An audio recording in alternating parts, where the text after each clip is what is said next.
Hello students. तो आज हम बात कर रहे हैं क्लास 12th का लेसन 9 उपसहसंयोजक यौगिक कोऑर्डिनेशन कंपाउंड। तो उपसहसंयोजक यौगिक डिस्कस करने से पहले, कोऑर्डिनेशन कंपाउंड डिस्कस करने से पहले सब्सक्राइब करें हमारे यूट्यूब चैनल केमिस्ट्री एंड जी के शशि सिडाना को, और आप हमारे यूट्यूब चैनल को यूट्यूब पर शशि सिडाना के नाम से भी सर्च कर सकते हैं। स्टूडेंट्स, हमारा जो चैप्टर है क्लास 12th का 9th चैप्टर उपसहसंयोजक यौगिक। तो ये जो उपसहसंयोजक यौगिक होते हैं ये अकार्बनिक यौगिक हैं, इनऑर्गेनिक कंपाउंड्स, अकार्बनिक यौगिक। और अकार्बनिक यौगिक जो होते हैं इनके दो वर्ग हैं। उपसहसंयोजक यौगिक तक पहुंचने से पहले हमें इनऑर्गेनिक कंपाउंड्स के बारे में पता होना चाहिए। तो अकार्बनिक यौगिकों के दो वर्ग हैं, एक तो सरल या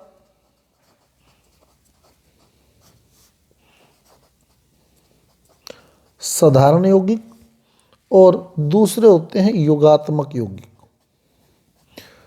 तो अकार्बनिक यौगिक दो प्रकार के होते हैं, एक सरल या साधारण यौगिक और दूसरे योगात्मक यौगिक। अब सरल या साधारण यौगिक क्या है? तो सरल यौगिक जो होते हैं वो एक धनायन और एक ऋणायन से बनते हैं, जैसे NaCl। तो इसमें Na प्लस है, Cl माइनस है, KCl, K plus Cl minus, AlCl3, Al plus 3 Cl minus. तो इनमें एक धनायन है और एक ऋणायन है, एक धनायन है, एक ऋणायन है, एक धनायन है, एक ऋणायन है। तो सरल या साधारण यौगिक जो होते हैं ये एक धनायन और एक ऋणायन से मिलकर बनते हैं। और ऐसे यौगिकों को जब हम जल में डालते हैं, जैसे NaCl को मैंने जल में डाला तो ये अपने आयनों में टूट जाता है।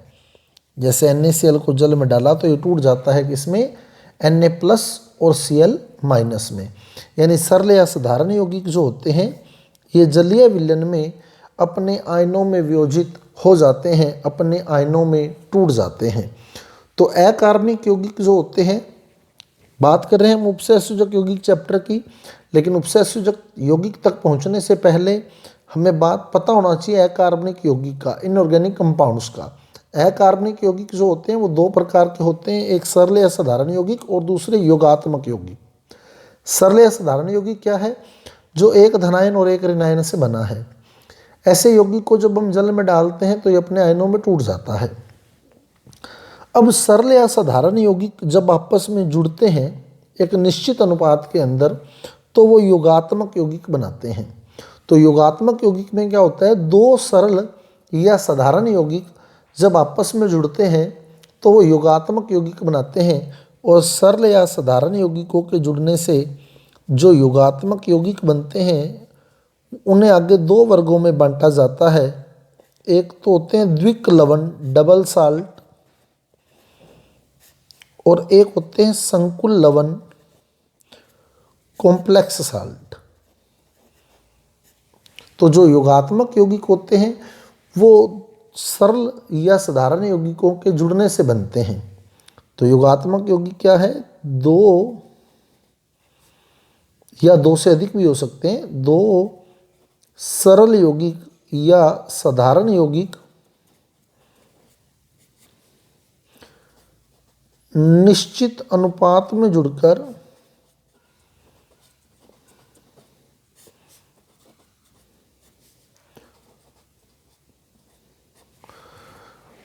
तो दो सरल या साधारण यौगिक निश्चित अनुपात में जुड़कर जिन यौगिकों का निर्माण करते हैं उन्हें हम योगात्मक यौगिक के नाम से जानते हैं। तो यानी योगात्मक यौगिक में दो सरल यौगिक निश्चित अनुपात में जुड़े होते हैं।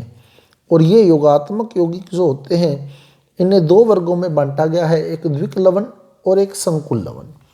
द्विक लवण क्या होता है? द्विक माने दो, तो इसमें दो साधारण लवण जुड़ेंगे, दो साधारण लवण जुड़ेंगे। जैसे मैं आपको एग्जाम्पल दूं तो मोहर लवण बेस्ट एग्जाम्पल है इसका, मोहर लवण, जिसे हम शॉर्ट में FAS से लिखते हैं। FAS ये हमारे प्रैक्टिकल में यूज होगा। FAS, F यानी फेरस, A यानी अमोनियम, S यानी सल्फेट। फेरस अमोनियम सल्फेट यानी ferrous sulphate FeSO4 ferrous sulphate dot ammonium sulphate यानी NH4 की ट्वाइस SO4 डॉट 6H2O। तो ये FAS मोहर लवण का फार्मूला है, FeSO4 डॉट NH4 की ट्वाइस SO4 डॉट 6H2O यानी ferrous sulphate dot ammonium sulphate. तो ferrous ammonium sulphate, ferrous sulphate एक साधारण लवण है, अमोनियम सल्फेट दूसरा साधारण लवण है। तो जब ये दो साधारण लवण आपस में जुड़े तो द्विक लवण बना। ऐसे ही संकुल लवण में भी दो साधारण लवण आपस में जुड़ते हैं एक निश्चित अनुपात के अंदर। जैसे 4 KCN एक साधारण यौगिक है जिसमें एक धनायन और एक ऋणायन है, प्लस FeCN की ट्वाइस। तो Fe धनायन है, Cn ऋणायन है। तो 4 KCN जब FeCN की ट्वाइस यानी फेरस साइनाइड से जुड़ता है तो एक लवण बनता है K4FeCN6। K4FeCN6। अब आप देखें 2 CN ये हैं और 4 CN ये हो गए, ये 4 CN हो गए यहाँ से और 2 CN यहाँ से आ गए, तो CN 6 हो गए। K यहाँ से 4 हो गए हैं, K 4 हो गए, एक Fe हो गया, K4FeCN6। अब इन दोनों में फ़र्क क्या है, द्विक लवण और संकुल लवण में क्या फ़र्क है। द्विक लवण में भी दो साधारण लवण जुड़े हैं, संकुल लवण में हमने यहाँ दो साधारण लवण जुड़े हैं। द्विक लवण क्या होता है, ठोस अवस्था में स्थायी होता है। जब ये ठोस अवस्था में है तब ये क्या है, स्थायी है। स्थायी है, ये स्थायी अवस्था में है। लेकिन जब इसे हम पानी में डालते हैं, जालक रूप में पाए जाते हैं, द्विक लवण क्रिस्टलीय जालक में पाए जाते हैं, जालक रूप में पाए जाते हैं, तो ये जालक जो होता है वो ठोस अवस्था में स्थायी होता है। लेकिन जब इस जालक को हम जल में डालते हैं, तो जैसे हमने इस द्विक लवण को जल में डाला तब ये अपने आयनों में टूट जाता है। अब यहाँ से कौन कौन से आयन बनेंगे, देखो Fe+2, SO4-2,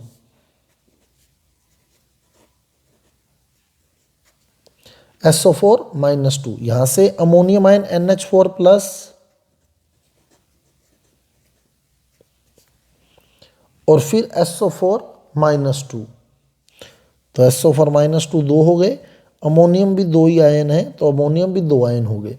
तो इस प्रकार जो द्विक लवण होते हैं वो जालक रूप में पाए जाते हैं, इसलिए द्विक लवण को हम लोग जालक यौगिक भी बोलते हैं। ये जालक जो होता है वो ठोस अवस्था में क्या होता है, स्थायी होता है। लेकिन जब इस जालक को जल में डाला जाता है तो ये जालक अपने आयनों में टूट जाता है।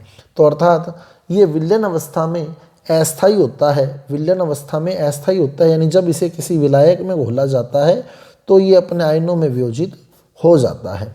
लेकिन जो संकुल लवण होता है जैसे K4FeCN6 है, जब इसे हम जल में डालेंगे तो ये जो बड़ा ब्रैकेट है ये जल में नहीं टूटता, ये बड़ा ब्रैकेट एज इट इज रहेगा। FeCN6 ये जल में नहीं टूटेगा, FeCN6 एज इट इज रहेगा। और इसके बाहर जो K था वो अलग हो जाएगा इससे, K+। अब कितने K हैं, 4 K+। अब प्लस के कितने हो गए, 4। अब आप देखें यहाँ से वापस एक बार यहाँ क्लियर कर देता हूँ, K4FeCN6 जब हम इसको तोड़ेंगे पानी में तो बड़ा ब्रैकेट नहीं टूटेगा, ये अलग हो जाएगा। अब K पर क्या आवेश होता है, प्लस। कितने K हैं, 4, तो ये प्लस के 4 हो गए और प्लस के साथ माइनस जुड़ेगा तो इस पे माइनस का 4 आवेश आएगा, तो यहाँ माइनस का 4, क्योंकि ये प्लस का 4 हो गया, 4 के हैं तो k पर प्लस 1 होता है, एक k पर प्लस 1 होता है, तो 4 k पर प्लस का 4 हो गया, तो ये माइनस का 4 हो गया। क्लियर। तो इस प्रकार हम देख रहे हैं ये जो है ये संकुल आयन है। बड़ा ब्रैकेट जो होता है, बड़े ब्रैकेट को हम लोग संकुल बोलते हैं, और क्योंकि इस पर आवेश है तो ये आयन है, संकुल आयन। तो जो संकुल यौगिक होता है या जो संकुल लवण होता है वो ठोस अवस्था में तो स्थायी होता ही होता है, इसके अलावा वो विलयन अवस्था में भी स्थायी होता है, यानी वो पूर्णतः वियोजित नहीं होता, अपने आयनों में नहीं टूटता। अगर वो अपने आयनों में टूटता तो ये कौन कौन सा आयन से बना था, K+ से, Cn- से और Fe+2 से, तो इनमें टूटना चाहिए था ये, लेकिन ये टूटा K+ और FeCN6- में, यानी जो द्विक लवण होता है वो जल में अपने आयनों में टूट जाता है, लेकिन जो संकुल लवण होता है वो जल में अपने आयनों में पूर्णतः वियोजित नहीं होता। तो ये दोनों में मेजर डिफरेंस रहता है द्विक लवण और संकुल लवण में। अब संकुल लवण क्यों नहीं टूटा, पूर्णतः क्यों वियोजित नहीं हुआ अपने आयनों में, उसका भी कारण है। उसका क्या कारण है देखें, Fe के साथ कितने Cn जुड़े हैं, 6, तो 6 Cn, 1 2 3 4 5 6 Cn जोड़ दिए। पूरे पे आवेश क्या है, माइनस का 4, तो पूरे पे मैंने लगा दिया क्या, माइनस का 4, पूरे पे माइनस का 4 आवेश है। अब ये क्यों वियोजित नहीं हुआ, देखो जल में आयनिक यौगिक टूटते होते हैं, जैसे NaCl में Na+Cl- आयनिक बंध था, आयनिक बंध टूट गया, यहाँ भी आयनिक बंध था, आयनिक बंध टूट गया, इसमें और इसमें भी आयनिक बंध था, K में और बड़े ब्रैकेट में आयनिक बंध था, वो पानी में टूट गया। लेकिन Fe और Cn के बीच आयनिक बंध नहीं है, Fe और Cn के बीच उपसहसंयोजक बंध है। ये बंध जो है ये उपसहसंयोजक बंध है, एरो के निशान द्वारा दिखाया गया है, ये उपसहसंयोजक बंध है, और उपसहसंयोजक बंध जो होता है वो जल में वियोजित नहीं होता, इसलिए इसका ये वाला भाग जो है वो अपने आयनों में वियोजित नहीं हुआ, क्योंकि इसमें Fe और Cn आपस में उपसहसंयोजक बंध से जुड़े हैं, और क्योंकि इनमें उपसहसंयोजक बंध पाया जाता है इसलिए हम संकुल लवण को ही उपसहसंयोजक यौगिक के नाम से जानते हैं। तो उपसहसंयोजक यौगिक क्या होता है, जिसमें धातु जो होता है, सेंटर में धातु Fe और यहाँ जो Cn है इसको लिगैंड बोला जाता है, Cn को हम लोग लिगैंड बोलते हैं। तो धातु जो होता है वो लिगैंड के साथ उपसहसंयोजक बंध बनाता है, तो ऐसे यौगिक को हम लोग उपसहसंयोजक यौगिक के नाम से जानते हैं। तो वे यौगिक या वे योगात्मक यौगिक जिनमें केंद्रीय धातु जो होता है वो लिगैंड के साथ उपसहसंयोजक बंध द्वारा जुड़ा होता है, तो ऐसे योगात्मक यौगिक को हम लोग उपसहसंयोजक यौगिक के नाम से जानते हैं। तो वापस क्लियर कर लें एक बार सारा कॉन्सेप्ट। अकार्बनिक यौगिक जो होते हैं वो 2 प्रकार के होते हैं, एक सरल और दूसरे योगात्मक। सरल या साधारण क्या है, जो एक धनायन और एक ऋणायन से बने हैं, जैसे NaCl, Na+Cl-।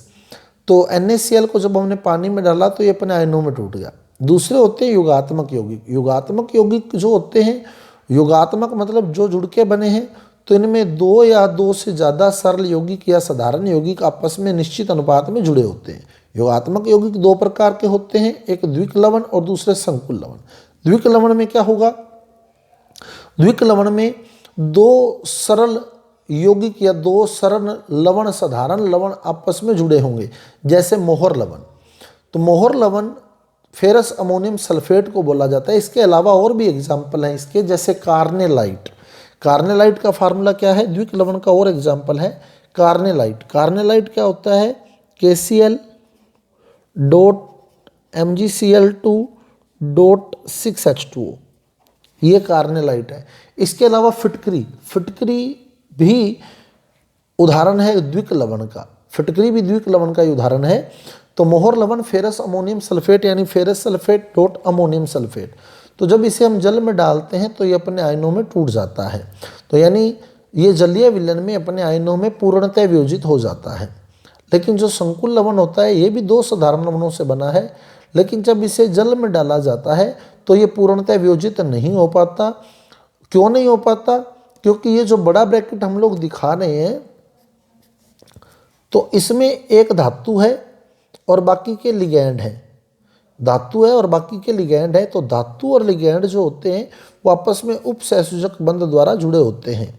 उपसहसंयोजक बंध को एरो के निशान से दिखाया जाता है, दाता से ग्राही की ओर, दाता से ग्राही की ओर। दाता यानी जो इलेक्ट्रॉन दान करेगा, ग्राही यानी जो इलेक्ट्रॉन ग्रहण करेगा। तो दाता से ग्राही की ओर एरो के निशान के द्वारा दिखाते हैं। तो यहाँ दाता जो है वो लिगैंड है और ग्राही जो है वो धातु है, और बीच में जो एरो का निशान लगाया गया है वो उपसहसंयोजक बंध है। तो जिसमें लिगैंड धातु परमाणु के साथ उपसहसंयोजक बंध द्वारा जुड़ा होता है उन योगात्मक यौगिकों को हम लोग उपसहसंयोजक यौगिक के नाम से जानते हैं। तो स्टूडेंट्स, ये था सामान्य परिचय उपसहसंयोजक यौगिक का। उपसहसंयोजक यौगिक की परिभाषा हमने पढ़ी। योगात्मक यौगिक से क्वेश्चन आता है, द्विक लवण का एग्जाम्पल वो कई बार पूछ लेता है। तो कार्नेलाइट KCl.MgCl2.6H2O कार्नेलाइट के नाम से जाना जाता है। इसके अलावा मोहर लवण फेरस अमोनियम सल्फेट के नाम से जानते हैं, FeSO4.NH4 की ट्वाइस SO4.6H2O। तो नेक्स्ट वीडियो के अंदर हम पूरी व्याख्या करेंगे उपसहसंयोजक यौगिक की।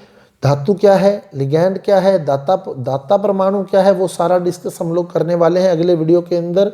तो स्टूडेंट्स, यदि आपको मेरा वीडियो समझ आया है, अच्छा लगा है, तो कृपया मेरे वीडियो को लाइक कीजिए, मेरे चैनल को शेयर कीजिए और इस वीडियो को ज़्यादा से ज़्यादा सब्सक्राइब कीजिए। मिलते हैं अगले वीडियो में, जिसमें बात करेंगे हम धातु की, लिगैंड की और एक्सप्लेनेशन करेंगे पूरे उपसहसंयोजक यौगिक का। धन्यवाद।